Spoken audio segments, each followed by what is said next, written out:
At the HMC Summer Tour 2023, section I'm doing is on mobility and stability. And I want to start talking about the foot because that's one of the things we're going to look at. The foot needs mobility and stability. So does every other joint, but the foot and ankle is kind of spectacular in that way, and here's why.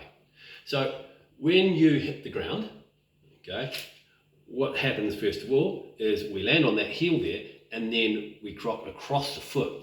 What that does there is that brings the talus across, which puts the subtalar joint, this joint here, into subtalar eversion. When that happens as well, what also happens is the midfoot and also the forefoot, it splats, is a technical term there. So the navicular drops down here, okay, and also the cuboid on the other side flips up on the other side here, and all the metatarsals flatten. That allows us to absorb the force. Then what happens is, as we come through the foot, we bend the big toe.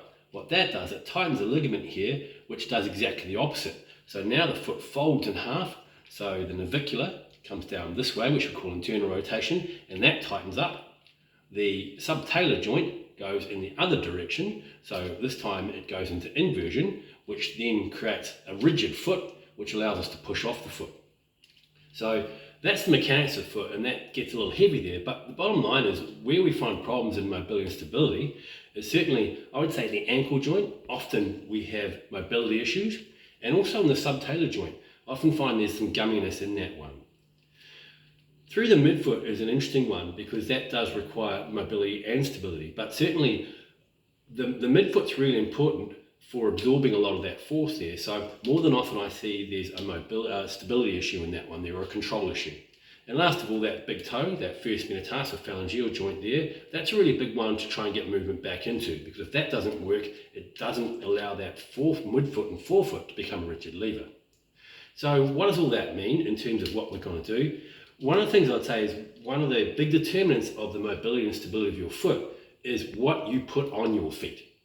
So if you're wearing something like this here, look how rigid that shoe is there and how much support there is in that midsole there.